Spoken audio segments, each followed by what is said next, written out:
Welcome to an overview of NAEYC accreditation.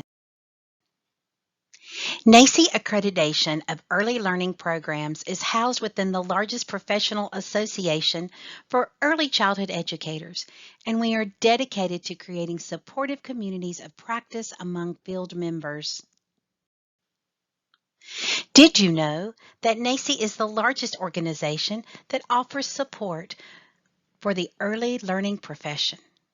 Also, NAEYC promotes quality for national and international early learning programs.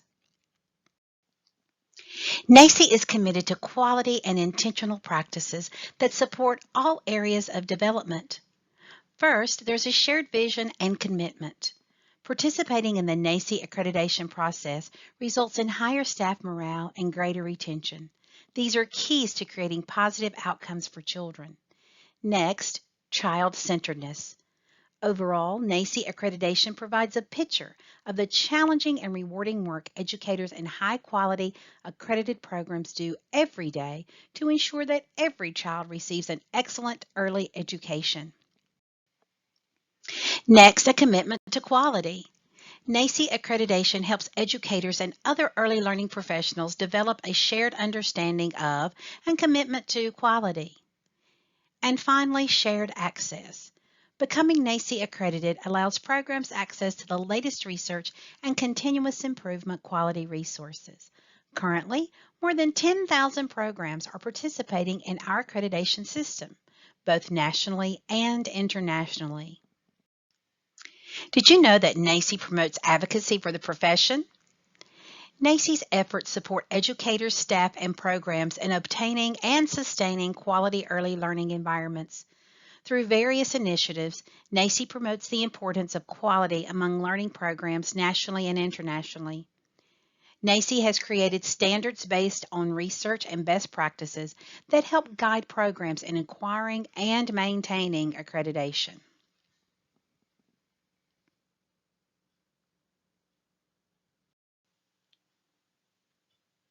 Let's look at the NAEYC standards. This free ebook can be found on the NAEYC.org website. It is a very good tool to either bookmark or download as it provides the research-based reasoning for the standards and the items as well as recommended practices. This is a great tool to use during your self-study. It's a great tool to use during the whole process. Because if you or your staff get lost in the weeds of the item language or become confused about what the assessor will be looking for, you can reference this book to get needed context and to remember the overall goal of the standard. Let's look at the 10 standards. When you hear the term unpacking, what images and ideas pop into your head? Reflect a moment on what this process looks like. When we unpack the standards and items, we are breaking them down, looking at key words and terms, and are examining key concepts in language. We are removing any clutter. It is essential that you are revisiting your standards ebook in order to learn the NAEYC 10 standards and understand the impact of each one. This ebook will provide the tools and language needed to unpack and analyze each of your 10 standards. Standard 1, relationships. Let's look at key language and terms presented in Standard 1. How do we promote positive relationships between children and adults? What does it look like? How do we help children feel that their contributions are important and they are contributing members of society in our community? How do we model the importance of children contributing as a responsible community member? Standard 2, curriculum. A well-planned curriculum provides a guide for teachers and administrators. It helps them work together and balance different activities and approaches to maximize children's learning and development.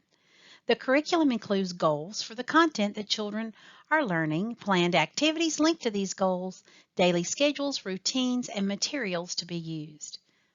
The program implements a curriculum that is consistent with these goals for children and promotes learning and development. Standard 3, teaching. Children have different learning styles, needs, capacities, interests, and backgrounds. By recognizing these differences and using instructional approaches that are appropriate for each child, teachers and staff help all children learn.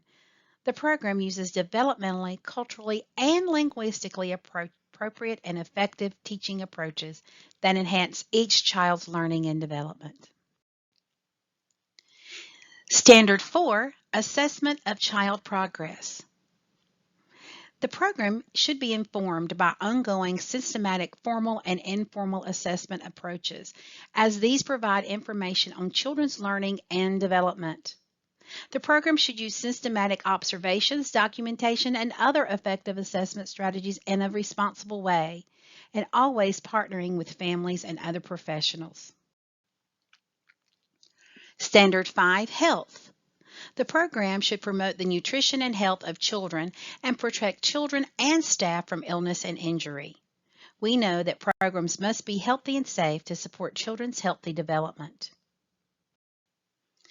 Standard 6, Staff Competencies, Preparation, and Support. Teachers who have specific preparation, knowledge, and skills in the child development and early childhood education are more likely to provide positive interactions, richer language experiences, and quality early learning environments. The program should employ and support a teaching staff with the educational qualifications, knowledge, and professional commitment necessary to promote the children's learning and development. Standard 7, Families. The program should establish and maintain collaborative relationships with each child's family, as this fosters children's development. To support children's optimal learning and development, programs need to establish relationships with families based on mutual trust and respect. The program should involve families in their children's educational growth and encourage each family to fully participate in the program. Standard 8, Community Relationships. The program should establish relationship with and use resources of the children's communities. This will support the achievement of program goals. Relationships with agencies and institutions in the community can help a program achieve its goals and connect families with resources that support each child's healthy development and learning. Standard 9, Physical Environment. An organized, properly equipped, and well-maintained program environment facilitates the learning, comfort, health, and safety of the children and adults who use the program. The environment includes facilities, equipment, and materials to facilitate each child and each staff's learning and developmental needs. Effective management and operations, knowledgeable leaders, and sensible policies and procedures are essential to building a quality program and maintaining the quality over time. The program should effectively implement policies, procedures, and systems that support stable staff and strong personnel.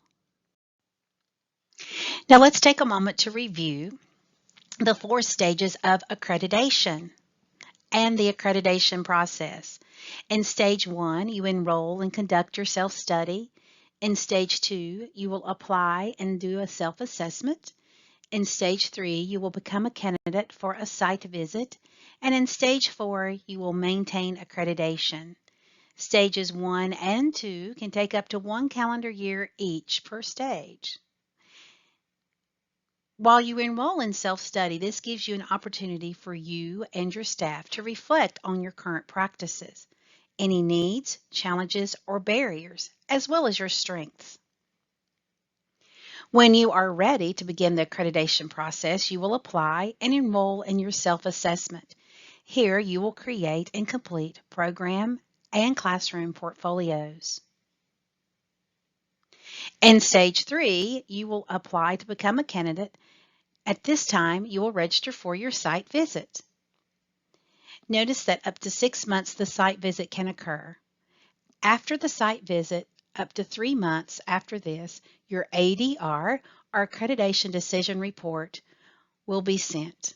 At this time, you will be able to note any areas of needs as well as your areas of strengths in your program.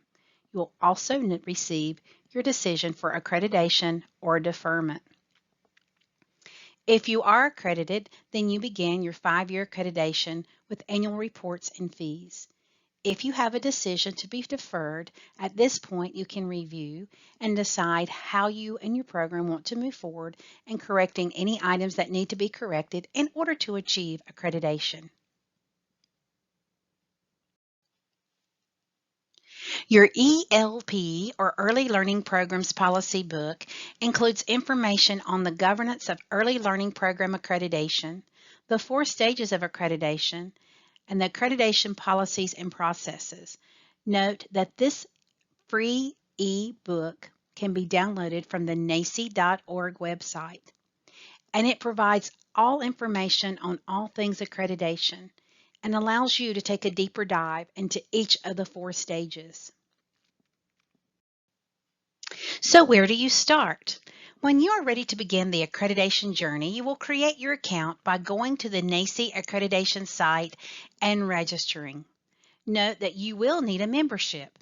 This will be your very first task that you should complete. Once you have a membership, you will register for the portal. At this point, you will receive a program ID. Next, you will begin the process of completing a checklist where you will be asked to complete information regarding your program.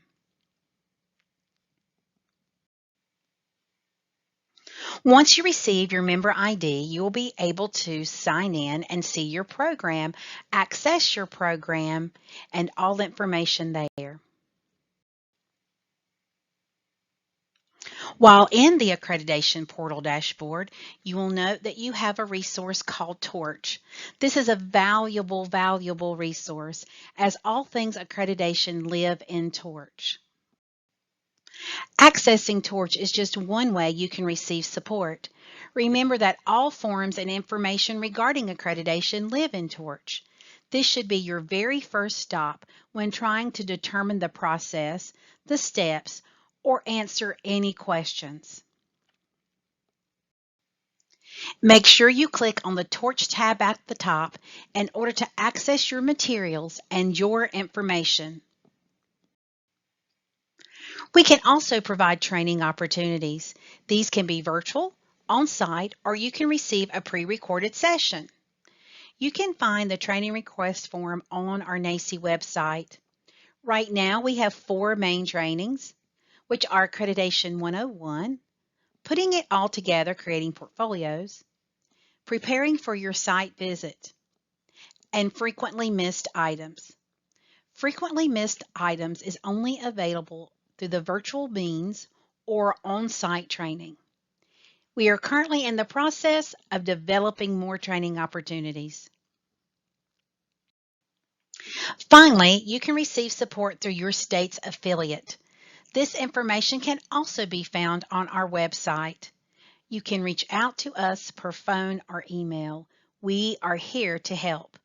And we help through conference sessions, seminars, and webinars, through local and virtual support with your AFPs and your affiliates, through pre-recorded trainings and live trainings, virtual and on-site training opportunities, through our NAEYC website, and of course, Torch. And we also support you through our quality improvement and program support team and consultations that can be offered. You may email us at accreditation.information@naeyc.org or call 1-800-424-2460 and selecting option 3. Thank you so very much.